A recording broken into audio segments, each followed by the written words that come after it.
Good morning. നമ്മുടെ പുതിയ വീഡിയോയിലോട്ട് എല്ലാവർക്കും സ്വാഗതം കേട്ടോ. ഇന്ന് രാവിലെ തന്നെ ഒരു കോഫിയും ഒരു നല്ലൊരു ക്രീമൊക്കെ നിറച്ചൊരു കേക്കുമായിരുന്നു കേട്ടോ. കോഫിയും ഞാൻ ഇപ്പോൾ സ്ഥിരം കോഫി കുടിക്കുന്ന ഒരാളായി മാറിയിരിക്കുകയാണ്. പക്ഷേ ദിവസം 2 കോഫിയിൽ എങ്ങനെയെങ്കിലും മാക്സിമം ഞാൻ നിർത്താൻ ശ്രമിക്കാറുണ്ട് കേട്ടോ.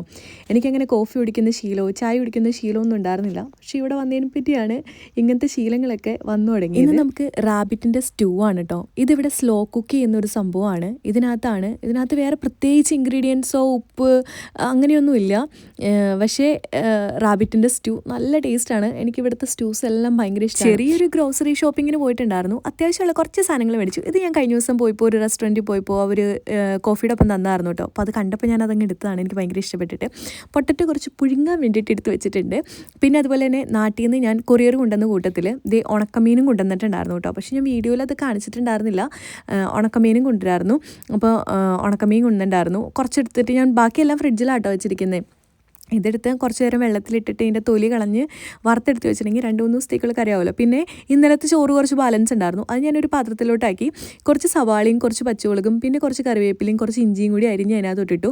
ആദ്യം ഒരു സവാള മുറിച്ചപ്പോൾ അത് മുഴുവൻ കേടായിട്ടായിരുന്നു കേട്ടോ കിട്ടിയത്. പിന്നെ ഞാൻ വേറെ ഒരെണ്ണം പുതിയത് എടുത്തുകൊണ്ട് വന്നു. എനിക്ക് പഴങ്കഞ്ഞിയൊക്കെ കുടിക്കാൻ വേണ്ടിയിട്ട് ഇഷ്ടമാണ് കേട്ടോ. ഇപ്പം എനിക്കങ്ങനെ പതിവായിട്ട് വിശപ്പൊന്നുമില്ല. വെയിറ്റൊക്കെ കുറഞ്ഞാണ് വരുന്നത്. കീപ്പോട്ടാണ് ഇപ്പോൾ വെയിറ്റൊക്കെ പോകുന്നത്. ഇപ്പോൾ കാണുന്നവരെല്ലാം ചോദിക്കുന്നത് എങ്ങനെയാണ് കുഞ്ഞാറ്റ വെയിറ്റ് വെച്ചതെന്നാണ്. എങ്ങനെയാണ് വെയിറ്റ് കുറഞ്ഞതെന്നോ എങ്ങനെയാണ് വെയിറ്റ് വെച്ചതെന്നോ എനിക്കറിയാൻ പാടില്ല. ഇതൊക്കെ സ്വാഭാവികമായും സംഭവിക്കുന്ന കാര്യങ്ങളാണ്. എന്തായാലും ഇപ്പം ഉണ്ടാക്കുന്ന കഞ്ഞി ഇന്നത്തേക്ക് കഴിക്കാനല്ല കേട്ടോ, നാളത്തേക്ക് രാവിലത്തേക്ക് കഴിക്കാൻ വേണ്ടിയിട്ടാണ് എടുത്ത് മാറ്റി വെക്കുന്നത്. അല്ലെങ്കിൽ വേണമെങ്കിൽ വൈകുന്നേരത്തേക്ക് കഴിക്കുകയും ചെയ്യാം. ഇതിപ്പോൾ വിശക്കുമ്പോൾ എപ്പോഴാണോ അപ്പോൾ എടുത്ത് കഴിക്കാമെന്ന് വിചാരിച്ചാണ്. എന്തായാലും എല്ലാം കൂടി അരിഞ്ഞ് കുറച്ച് സവാളയും കൂടി ഇട്ട് കുറച്ച് തൈരോടി എടുത്തിട്ട് അതിനകത്തോട്ട് ഇട്ട് കൊടുത്തിട്ടുണ്ടെങ്കിൽ ഒരു ഇച്ചിരി ഉപ്പോടി ഇട്ട് കൊടുത്തിട്ടുണ്ടെങ്കിൽ നമ്മുടെ സംഭവം റെഡിയായി. ഞാൻ ഒന്ന് അടച്ച് താഴെ തന്നെ വെക്കുന്നത്. ഇപ്പോൾ ഇവിടെ വിൻ്റർ ആയതുകൊണ്ട് പുറത്തിരുന്നാലും തണുത്ത് തന്നെയാണ് കേട്ടോ കിട്ടുക. അപ്പോൾ ഒരുപാട് തണുത്തിട്ടുണ്ടെങ്കിൽ നമുക്ക് കഴിക്കാൻ ബുദ്ധിമുട്ടായതുകൊണ്ട് ഞാൻ പുറത്ത് തന്നെയാണ് കേട്ടോ എടുത്ത് വെക്കുന്നത്. ഇതിലോട്ട് കുറച്ച് വെള്ളം കൂടി ഒഴിച്ച് കഴിഞ്ഞാലാണ് സെറ്റായിട്ട് കിട്ടുള്ളൂ. എന്തായാലും അത്യാവശ്യം ഒരു ഉപ്പൊക്കെ ഇട്ട് കൊടുത്ത് സെറ്റാക്കി ഒന്ന് ഇളക്കി എടുത്ത് വെച്ചിട്ടുണ്ട് കേട്ടോ. ഈ ഒരു വീഡിയോസ് എല്ലാം തന്നെ ഈ ഒരു വീക്കിലെ വ്ളോഗ് പോലെയാണ് കേട്ടോ. ഇതെന്തായാലും ഒന്ന് മിക്സ് ചെയ്ത് മാറ്റിയെടുത്ത് വെക്കുന്നുണ്ട്. അപ്പോഴേക്കും നമ്മുടെ ഉരുളക്കിഴങ്ങ് നന്നായിട്ട് ഒടഞ്ഞ് വെന്ത് വന്നിട്ടുണ്ട്. പൊട്ടിട്ട് നമ്മൾ മാഷ് ചെയ്യാൻ വേണ്ടിയിട്ട് പോവുകയാണ്. ഒരു ഇൻഗ്രീഡിയൻറ്റ് എനിക്ക് മിസ്സായി പോയിട്ടോ, ചീസ്. ആ ചീസ് ഞാൻ മേടിച്ചിട്ടുണ്ടായിരുന്നില്ല. അതിന് എന്ത് ചീസിൻ്റെ പേര്, ഏത് ചീസ് പേരാണെന്ന് എനിക്ക് ഓർമ്മയില്ല. പക്ഷേ ബട്ടർ യൂസ് ചെയ്തു. പിന്നെ അതുപോലെ തന്നെ കുറച്ച് ഉപ്പും അതുപോലെ തന്നെ കുറച്ച് പാലും കൂടി എടുത്തിട്ട് നന്നായിട്ടൊന്ന് ഉടച്ചെടുത്തു കേട്ടോ. ഇത്രയാണ് എടുക്കണുള്ളൂ. പക്ഷേ നല്ല ടേസ്റ്റ് ഉണ്ടായിരുന്നു. എനിക്ക് ആ ഒരു ചീസിൻ്റെ ആ ഒരു പുളിപ്പ് മാത്രമേ കിട്ടാതെ വന്നുള്ളൂ. പക്ഷേ ബാക്കിയെല്ലാം കൊണ്ടും ഓക്കെയായിരുന്നു കേട്ടോ. പാലാണ് ഞാൻ ഒഴിച്ച് കൊടുക്കുന്നത്, ഫ്രഷ് മിൽക്ക്. എന്നിട്ട് നന്നായിട്ടൊന്ന് ഉടച്ചു കൊടുക്കുന്നുള്ളൂ കേട്ടോ. എനിക്ക് ഭയങ്കര ഇഷ്ടമാണ് കേട്ടോ. ഞാനിവിടെ വന്നിട്ട് കെയറായിട്ട് നിന്ന സമയത്ത്, ഇപ്പോഴും കെയറായിട്ടാണ് നിൽക്കണേ, പക്ഷേ ഞാനൊരു ലിവിങ് ആയിട്ട് നിന്ന സമയത്ത് ഏറ്റവും കൂടുതൽ ഞാൻ കഴിച്ചൊരു സംഭവം ഇതായിരുന്നു. എൻ്റെ ഫേവറേറ്റ് ആയിരുന്നു. അവർ ചോറിന് പകരം യൂസ് ചെയ്യുന്ന ഒരു സംഭവമാണ് കേട്ടോ. ഇതെനിക്ക് ഭയങ്കര ഇഷ്ടമാണ്. ഉണ്ടാക്കാനും ഞാൻ പിടിച്ചിട്ടുണ്ടായിരുന്നു. എന്തായാലും പക്ഷെ ഞാൻ സാൽമണിൻ്റെ കൂടെ ആദ്യമായിട്ടാണ് കഴിച്ചിട്ടുണ്ടെങ്കിലും ക്രീമി സാൽമൺ അങ്ങനത്തെ സംഭവങ്ങളൊക്കെ ആയിരുന്നു. പക്ഷേ ഇത് ഞാൻ എൻ്റേതായ രീതിക്ക് സാൽമൺ ഫ്രൈ ചെയ്യാൻ പോവുകയാണ്. ഉപ്പും മുളകും മഞ്ഞപ്പൊടിയും കറിവേപ്പിലയും പച്ചമുളക് വരെ ഇട്ടിട്ടാണ് ഞാൻ ഫ്രൈ ചെയ്യാൻ വേണ്ടിയിട്ട് പോകുന്നത് കേട്ടോ. ശരിക്കും പറഞ്ഞാൽ സാൽമൺ ഇങ്ങനെയല്ല കുക്ക് ചെയ്യേണ്ടത്. സാൽമണിൻ്റെ ടേസ്റ്റ് ശരിക്കും കിട്ടണമെന്നുണ്ടെങ്കിൽ അത് അതിൻ്റേതായ രീതിക്ക് കുക്ക് ചെയ്താലാണ് കിട്ടുള്ളൂ. പിന്നെ എനിക്ക് ഉപ്പും മുളകും ഇതൊക്കെ ഒന്ന് ഇട്ട് ട്രൈ ചെയ്യണം എന്നുള്ളത് കൊണ്ട് മാത്രം ഞാനിങ്ങനെ ചെയ്തതാണ്. പിന്നെ കുറച്ച് സോയാ സോസ് ഒഴിച്ചിട്ടുണ്ടായിരുന്നു, ഒരു കളറൊന്ന് ജസ്റ്റ് ഒന്ന് ചേഞ്ച് ആവാൻ വേണ്ടിയിട്ട് കേട്ടോ. എന്നിട്ട് ബട്ടർ ഒരിത്തിരി തേച്ച് കൊടുത്തു. എന്നിട്ട് ഞാനൊന്ന് ഫ്രൈ ചെയ്തെടുത്തു. ഇനി നമുക്കിന്ന് കേക്ക് ഉണ്ടാക്കുന്നുണ്ട്. ഇതൊരു വേറെ ദിവസത്തെ ഒരു വ്ളോഗാണ് കേട്ടോ. ഞാൻ കേക്ക് ഉണ്ടാക്കാൻ വേണ്ടിയിട്ട് പഞ്ചസാരയൊക്കെ ഒന്ന് കാരമലൈസ് ചെയ്തു. പിന്നെ ബട്ടർ പേപ്പറൊക്കെ മേടിച്ചു. അങ്ങനെ കുറേ സാധനങ്ങൾ മേടിച്ചു. ഇതിൻ്റെ ഒരു ഷോർട്ട് വീഡിയോ ഞാൻ ഇട്ടിട്ടുണ്ടായിരുന്നു. അതിനകത്ത് കേട്ടോ ഞാൻ ഡീറ്റെയിൽ ആയിട്ട് എനിക്ക് കേക്ക് ഉണ്ടാക്കാനൊന്നും അറിയില്ല. പക്ഷേ ഞാൻ കേക്ക് ഉണ്ടാക്കുന്നവരെ റെസ്പെക്റ്റ് ചെയ്തൊരു ദിവസമായിരുന്നു അന്ന്. അത്രയും ഞാൻ സ്ട്രഗിൾ ചെയ്തിട്ടുണ്ടായിരുന്നു. ആദ്യമായിട്ട് ഉണ്ടാക്കണേ കൊണ്ടായിരിക്കാം അത്രയും ഞാൻ ബുദ്ധിമുട്ടിയത്. പക്ഷേ എന്താ പറയുക, എനിക്കത് ഉണ്ടാക്കി ആ ഒരു ഫിനിഷിങ് ലുക്ക് കിട്ടിയപ്പോൾ എനിക്ക് ഭയങ്കര സന്തോഷമായി കേട്ടോ. ബട്ടർ പേപ്പറൊക്കെ നന്നായിട്ട് എടുത്ത് വെച്ചു. ഇനി നമുക്ക് കേക്ക് ഉണ്ടാക്കാൻ വേണ്ടിയിട്ട് ഞാൻ ഓൾറെഡി റമ്മ് മേടിച്ചിട്ട് അതിനകത്തിട്ട് നമ്മുടെ ഡ്രൈ ഫ്രൂട്ട്സൊക്കെ ഇട്ട് മിക്സ് ചെയ്ത് വെച്ചിട്ടുണ്ടായിരുന്നു. ഇതൊരു 1 വീക്കോളായിട്ടോ ഇങ്ങനെ ഇരിക്കുന്നു. അപ്പോൾ അത് നമ്മൾ ഇതിൻ്റെ കൂടിയിട്ട് മിക്സ് ചെയ്യാൻ വേണ്ടിയിട്ട് പോവുകയാണ് കേട്ടോ. അപ്പോൾ ഞാൻ കേക്ക് ഉണ്ടാക്കണയൊക്കെ യൂട്യൂബ് നോക്കിയിട്ടാണ് ഞാൻ കേക്ക് ഉണ്ടാക്കിയത്. ഇതിനകത്ത് ഒരു അബദ്ധം പറ്റിയെന്താണെന്ന് വെച്ചിട്ടുണ്ടെങ്കിൽ, അബദ്ധമല്ല, എൻ്റെ ലക്കിനാണ് കേക്ക് നല്ല രീതിക്ക് കിട്ടിയത്. കാരണം ഒരു മെഷർമെൻറ്റ് കപ്സും യൂസ് ചെയ്യാതെയാണ് ഞാൻ ഇത് ഉണ്ടാക്കിയത്. ശരിക്കും പറഞ്ഞിട്ടുണ്ടെങ്കിൽ ഒന്നിനും ഒരു മെഷർമെൻറ്റ് ഇല്ലാതെയാണ് ഞാൻ ഉണ്ടാക്കിയത്. എന്തൊക്കെയോ ഒരു കണക്കുകൂട്ടലിലാണ് അങ്ങ് ഉണ്ടാക്കിയത്. പക്ഷേ ശരിയാവുമോ എന്നുള്ളത് എനിക്ക് നല്ല പേടിയുണ്ടായിരുന്നു. പിന്നെ ഇവിടുത്തെ ഈ സാധനങ്ങളെല്ലാം ഞാൻ ഇവിടെ നിന്ന് മേടിച്ചതാണ് കേട്ടോ. ബേക്കിംഗ് പൗഡർ ആണെന്നുണ്ടെങ്കിലും അതുപോലെ തന്നെ ഇതിനകത്തോട്ട് ഇടേണ്ട ജിഞ്ചർ പൗഡർ, പിന്നെ ഒത്തിരി പൗഡേഴ്സ് ഉണ്ടായിരുന്നു. അതിൻ്റെ എല്ലാം പൗഡറായിട്ട് തന്നെ എനിക്ക് കിട്ടി. ഒന്നും പഠിപ്പിച്ചെടുക്കേണ്ട വന്നില്ല. പിന്നെ മൈദ മാത്രം ഞാനൊന്ന് അരിച്ചെടുത്തു കേട്ടോ, അതങ്ങനെ അരിക്കാൻ വേണ്ടിയിട്ട്. പിന്നെ എനിക്കിവിടെ ബീറ്റർ ഇല്ലാത്തതുകൊണ്ട് ബീറ്റ് ചെയ്യാൻ വേണ്ടിയിട്ട് ഞാൻ എങ്ങനെയൊക്കെ കഷ്ടപ്പെട്ടതെന്ന് എനിക്ക് തന്നെ അറിയാൻ പാടില്ല. അത്യാവശ്യം നന്നായിട്ട് കഷ്ടപ്പെട്ടിട്ടുണ്ടായിരുന്നു ബീറ്റ് ചെയ്യാൻ വേണ്ടിയിട്ട്, അതും കൈ കൊണ്ട്. പിന്നെ പഞ്ചസാര പൊടിച്ചതോടെ ചേർത്ത് കൊടുത്തു. അങ്ങനെ നിങ്ങൾക്ക് യൂട്യൂബിൽ പ്ലം കേക്കിൻ്റെ റെസിപ്പിന്ന് അടിച്ചു കൊടുത്തിട്ടുണ്ടെങ്കിൽ കിട്ടും കേട്ടോ. ഞാനിങ്ങനെ കിടന്ന് പറയുന്നതിനേക്കാളും ബെറ്റർ ആയിരിക്കും.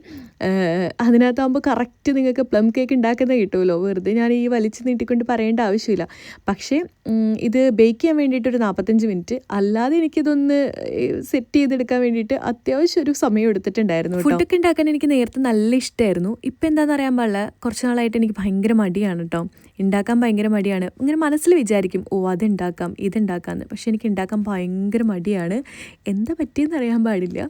എന്തായാലും ഇതെനിക്ക് കുറേ നാളായിട്ട് ട്രൈ ചെയ്യണമെന്നുണ്ടായിരുന്നു. അങ്ങനെ അത് ട്രൈ ചെയ്ത് എടുത്തതാണ് കേട്ടോ. ഇതിൻ്റെ ഇടയ്ക്ക് ഓരോ സാധനങ്ങളും തീരുന്ന സമയത്താണ് ഞാൻ ഓരോ സാധനങ്ങളിങ്ങനെ എടുക്കുന്ന സമയത്താണ് അതില്ലല്ലോ ഇതില്ലല്ലോ എന്ന് വിചാരിക്കുന്നത്. കാഷ്നട്ട് ഈ സമയത്ത് വേണ്ടതായിരുന്നു എന്ന് ഞാൻ നേരത്തെ ഇട്ടപ്പോൾ ചിന്തിച്ചില്ലായിരുന്നു. പിന്നെ ഉള്ള മുന്തിരിയൊക്കെ വെച്ചിട്ട് അഡ്ജസ്റ്റ് ചെയ്ത് 45 മിനിറ്റ് ബേക്ക് ചെയ്തെടുത്തു.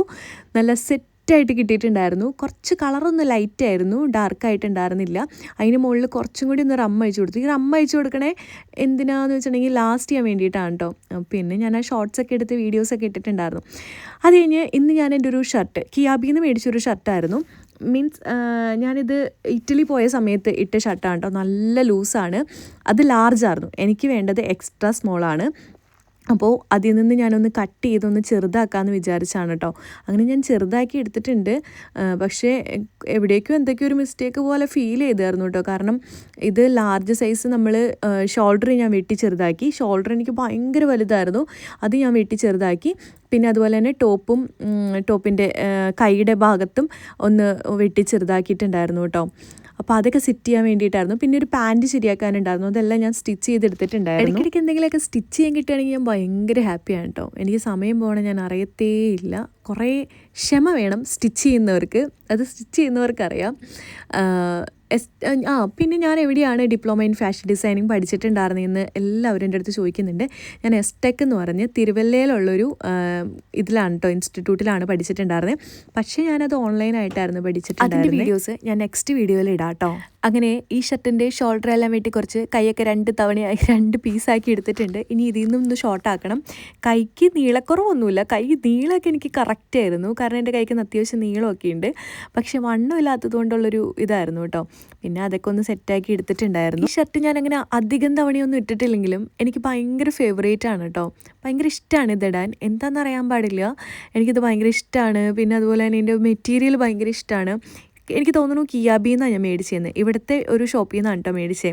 എനിക്ക് ഇഷ്ടപ്പെട്ട സാധനങ്ങളൊക്കെ എടുത്ത് കളയാൻ പറഞ്ഞാൽ എനിക്ക് ഭയങ്കര ബുദ്ധിമുട്ടാണ്. ശരിക്കും ആലോചിക്കും, ഇതെന്തെങ്കിലും ചെയ്ത് ശരിയാക്കി എടുക്കാൻ പറ്റുമോ, ഇതെന്തെങ്കിലും ഓർഡർ ചെയ്തെടുക്കാൻ പറ്റുമോ, അങ്ങനെയൊക്കെ ഞാൻ ശരിക്കും ആലോചിക്കും. എന്നിട്ടാണ് ഞാനൊരു ഡിസിഷൻ എടുക്കുകയുള്ളൂ. നമ്മുടെ പുതിയ സ്റ്റോക്ക് വന്നിട്ടുണ്ട്. ഈ തവണ 499 സാരീസാണ്. നിങ്ങൾക്ക് mirivastra.com എന്ന് പറഞ്ഞ വെബ്സൈറ്റിൽ സെർച്ച് കോഡ് സാരീസ് എന്ന് സെർച്ച് ചെയ്തിട്ടുണ്ടെങ്കിൽ സാരീസിൻ്റെ ഓപ്ഷൻ വരുമ്പോൾ അതിനകത്ത് ക്ലിക്ക് ചെയ്താലും മതി കേട്ടോ. അല്ലെങ്കിൽ നിങ്ങൾക്ക് ഈ വാട്സപ്പ് നമ്പറിൽ മെസ്സേജ് അയച്ചാലും മതി, ഞാൻ റിപ്ലൈ തരുന്നതായിരിക്കും. നമ്മുടെ പേജിൽ പെപ്പലം ടോപ്സ് ഉണ്ട്, കോട്ട് സെറ്റ്സ് ഉണ്ട്. പെപ്പലം ടോപ്സ് ഒക്കെ 399 ഉള്ളൂ, കോട്ട് സെറ്റ് ഒക്കെ 599 ഉള്ളൂ. അങ്ങനെ ഒത്തിരി കളക്ഷൻസ് ഉണ്ട്. എന്തായാലും ചെക്ക് ചെയ്ത് നോക്കൂ കേട്ടോ. അപ്പോൾ ഓർഡർ ചെയ്യാൻ ആരും മറക്കണ്ട. www.mirivastra.com അല്ലെങ്കിൽ നിങ്ങൾക്ക് വാട്സപ്പ് ത്രൂ ഓർഡർ ചെയ്യാം. എന്തായാലും എൻ്റെ സ്റ്റിച്ചിങ് പരിപാടിയൊക്കെ കഴിഞ്ഞ് സെറ്റാക്കി ഞാൻ എടുത്ത് ട്രൈ ഒക്കെ ചെയ്ത് നോക്കി എടുത്തു വെച്ചിട്ടുണ്ടായിരുന്നു കേട്ടോ. സ്റ്റിച്ചിങ് എനിക്ക് പെട്ടെന്ന് കഴിഞ്ഞിട്ടുണ്ടായിരുന്നു. വെട്ടാൻ വേണ്ടിയിട്ടാണ് എനിക്ക് കുറച്ച് ടൈം എടുത്തത്. കാരണം ഞാൻ ഒരു ഊഹത്തിന് അങ്ങോട്ട് വെട്ടിയതാണ്. ആരുടെയെങ്കിലും തയ്ക്കുവാണെങ്കിൽ ആണെങ്കിൽ മാത്രമാണ് ഞാൻ അളവെടുത്ത് തയ്ക്കുള്ളൂ. എൻ്റെ തയ്ക്കുകയാണെന്നുണ്ടെങ്കിൽ ഞാൻ ഒരളവ് എടുക്കാറില്ല കേട്ടോ. സ്വന്തമായിട്ട് തയ്ക്കുമ്പോൾ എന്ത് കാണിച്ചാൽ എന്താ എന്നൊരു ചിന്തയാണ് മനസ്സിലോട്ട് വരുന്നത്. അങ്ങനെയല്ല, എന്നാലും കുറച്ച് പെർഫെക്റ്റ് ആയിട്ട് തയ്ക്കാൻ വേണ്ടിയിട്ട് അളവെടുത്ത് തയ്ക്കുകയാണ് ഏറ്റവും നല്ലത്. പിന്നെ ഇത് അങ്ങനെ അളവെടുത്ത് തയ്ക്കേണ്ട കാര്യമില്ലാത്തതുകൊണ്ടാണ് കേട്ടോ അളവെടുത്ത് തയ്ക്കാതിരുന്നത്. ഇത് നമുക്ക് ഇതുപോലത്തെ ഒരു ഡ്രസ്സ് ഞാൻ ഇതിന് മുന്നേ ഒരെണ്ണം ചെയ്തിട്ടുണ്ട്. അത് കണ്ട് ഇഷ്ടപ്പെട്ടിട്ട് ഇവിടുത്തെ മാൾട്ടീസ് ഫാമിലിയിലെ അവരുടെ ഒരു ഫ്രണ്ടിൻ്റെ കുട്ടിയുടെ ഡ്രസ്സായിരുന്നു കേട്ടോ എനിക്ക് വീണ്ടും ചെയ്യാൻ കിട്ടിയിട്ടുണ്ടായിരുന്നു.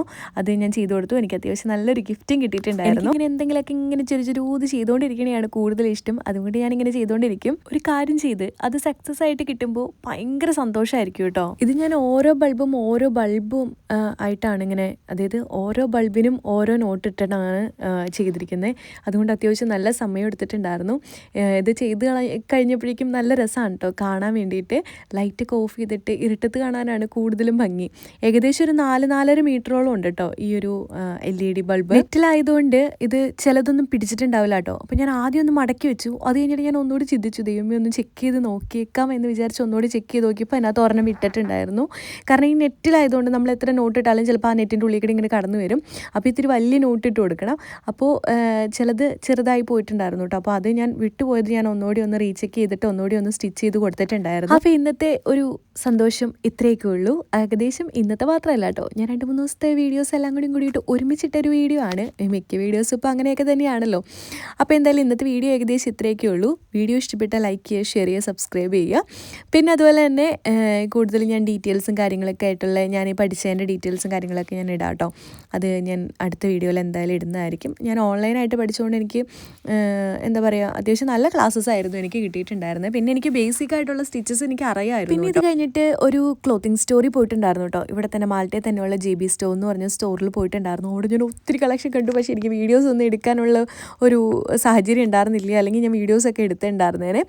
ഒത്തിരി കളക്ഷൻസ് ഉണ്ടായിരുന്നു കേട്ടോ. മെറ്റീരിയൽസൊക്കെ അവിടെ ഭയങ്കരമായിട്ട് കിട്ടും. പക്ഷേ നമ്മുടെ നാട്ടിലെ പോലെയല്ല, അത്യാവശ്യം നല്ല എക്സ്പെൻസീവ് ആണ്. അപ്പോൾ എന്തായാലും ഇന്നത്തെ വീഡിയോ ഇത്രേ ഉള്ളൂ. വീഡിയോ ഇഷ്ടപ്പെട്ടാൽ ലൈക്ക് ചെയ്യൂ കേട്ടോ. അപ്പോൾ എന്തായാലും നെക്സ്റ്റ്